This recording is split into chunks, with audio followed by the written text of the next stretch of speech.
Yes, Lithuania, member of delegation Semeshka. Madam President, I would like to ask you about your last trip to Russia. What did you feel when shaking hands with the war criminal Putin from the terrorist regime in Russia? What especially mandated you, who especially mandated you to represent the IPU, and what benefit did this visit bring to democracy and not to Russian propaganda? Do you agree that your visit to Russia before visiting victim country Ukraine was a mistake, and do you regret it? Thank you.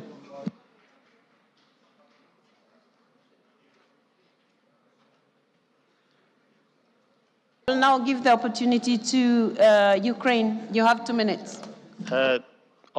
Finally. Madam President, I will try to be as short as possible because I value our time and time of all our colleagues. You reported that you met with Putin. I want all of us to know that it happened just a few days after Russian missile destroyed the famous children's hospital Ohmadidiy in Kiev. Just a few days. And because of that, I have a few simple questions to Madam President. Really questions. And I and many of my colleagues, not only from 12 plus, but all around this assembly, also want to get the answers. First question, when the members of Governing Council will receive the full protocol of your meeting with Putin? Second question, did you discuss with him the IPU resolutions about Russian aggression to Ukraine? Third question, did you raise during this meeting the topic of kidnapped Ukrainian children?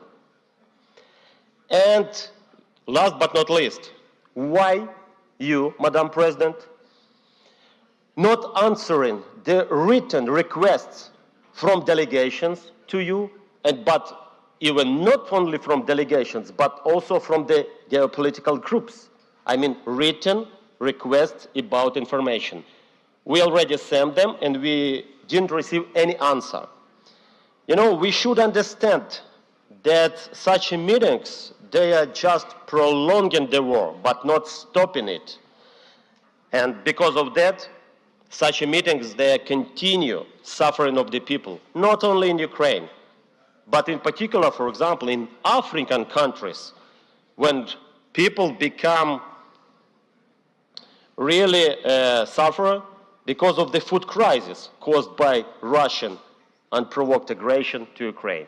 So I will kindly ask you to answer my 4 very simple questions. Thank you very much. Thank you very much. And now I'm going to request the members who have asked for the floor to keep pressing the. Once you have pressed, don't repress it unless I don't call you, so that the names of your countries keep showing here. So I will call the ones that I can see here, but I have all the names, so don't worry. Now I was seeing the United Kingdom, but now it has disappeared. Okay, the Gambia. Sorry? Go ahead, please. Iraq, go ahead. Shukran jazilan. Thank you, Madam President. Greetings to everyone present here today who came from all over the world, except for one country, a state that has been killing and committing murders and atrocities against civilians, women and children, and undermining all forms of life in Gaza and nowadays in Lebanon. This extremist government will extend its atrocities all over the Middle East. Madam President, in your report you mentioned that you have visited some of the hotspots of the world, and this is one of the priorities of the IPU. You mentioned that you visited Russia, but in reality I think that it would have been better to visit Gaza out of all places in the world. The Zionist state has prevented the UN Secretary General a year ago to go to Gaza and to see the atrocities and the destruction and the genocide that took place there and the displacement. So I call upon all delegations present here today to pay attention to what's happening in the north of Gaza and in Jabalia. People are being starved to death. For more than 2 weeks now, medication, food, water, electricity are being prevented from entering in order to displace the people living there who have been surviving for more than 1 year in the face of the killing and the mass murders and displacement. Until when will the world remain silent and blind? Until when will we remain silent in the face of the calls for help of the women and children of Gaza while they are being bombed with the most horrendous weapons? Until when will the Western countries and the United States in particular continue to support these atrocities and horrendous crimes? Until when will we remain silent in the face of the blatant violations of international laws and the rulings of the ICJ and the ICC? Until when will this rogue state will remain above the law, above international law and above humanity? They are spreading publications here about a number of hostages or people that are being detained by the resistance, and they completely forget the remains of children and women that remain under the rubbles. Madam President, I call upon you as representative of the parliaments of the world to visit Gaza and the south of Lebanon, and I hope that we will stand in the face of this international terrorism. Thank you.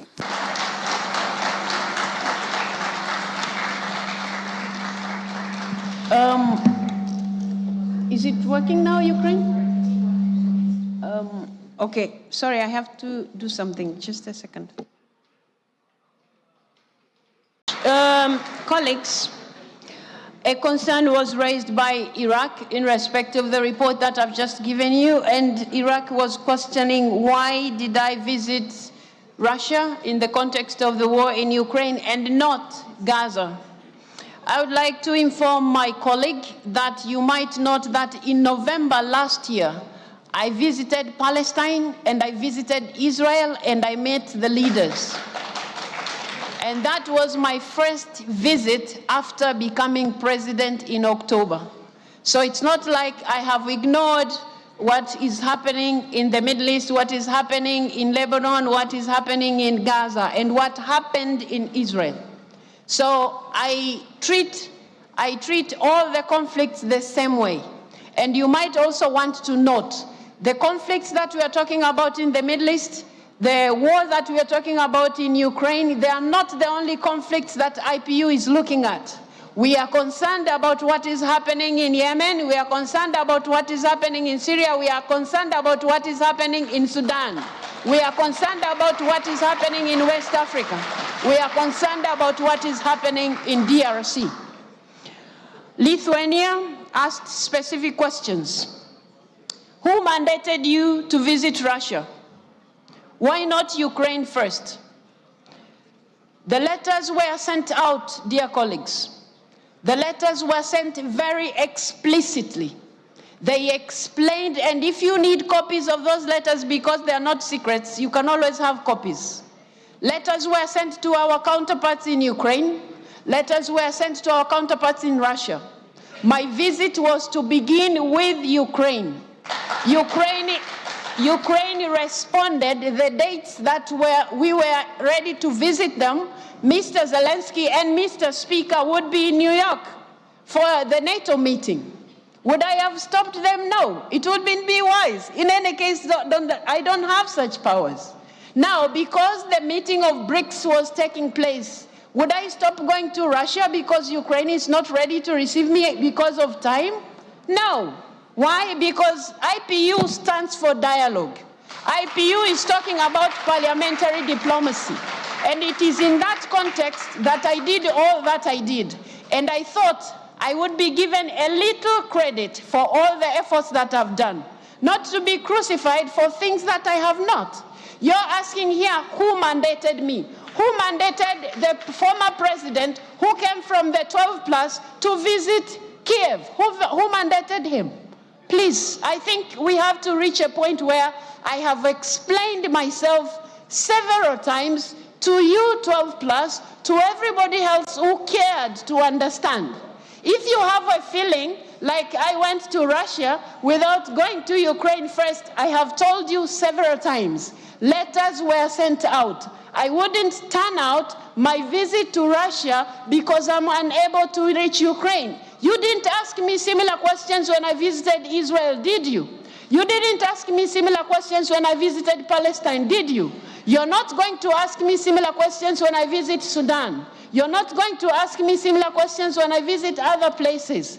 I think, colleagues, let's have trust. You have elected a president who is supposed to deliver to her mandate. You have elected a president who is supposed to deliver to her mandate, and I think you are dealing with me unjustifiably, which is not fair to anybody. The questions that you have been raising, I have responded them to the best of my knowledge and to the best of my objectivity in all this matter. And you must know, I would not have asked to meet Mr. Putin if it wasn't for Ukraine. My commitment to doing that, and this is not the first place I'm visiting. Why is it that is looking like I have met this person and therefore the president of IPU has all of a sudden become a monster? Please treat me with dignity the same way I am treating you with dignity.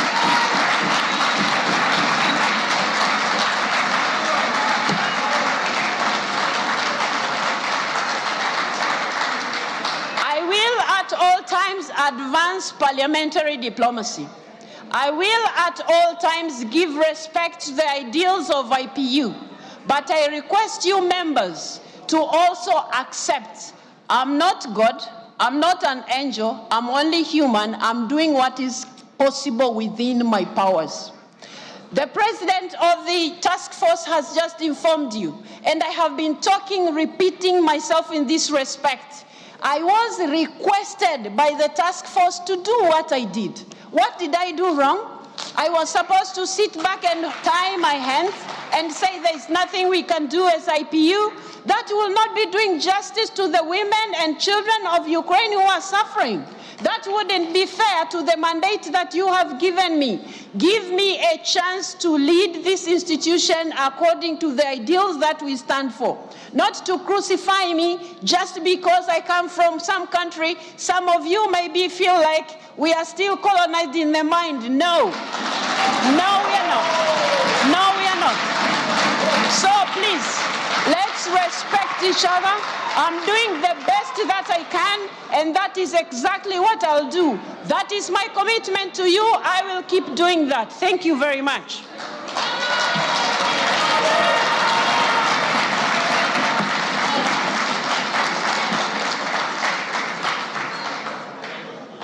Some issues have been raised here, very specifically wanting me to say, somebody said they want the full record. I did not record the meeting, so I don't have that record. Secondly, the resolutions were they have been shared several times, and I also mentioned them. Kidnapped children that are in Russia, that is an important issue to IPU. We have been working together with the task force, and we will keep working together to make sure children are returned to Ukraine. You have talked about written requests. I have responded to every request that comes to me. The good thing is when they come to me, they go to the Secretary General as well. There is no secret about this thing. If anybody wants more information, we have a whole file of all the communications. On the other hand, I have been asked here, Denmark asked me why I visited Russia while I haven't visited Ukraine. I have already expressed what actually happened. I believe, dear colleagues, this explanation puts at rest this matter so that you let me lead the institution you entrusted me to.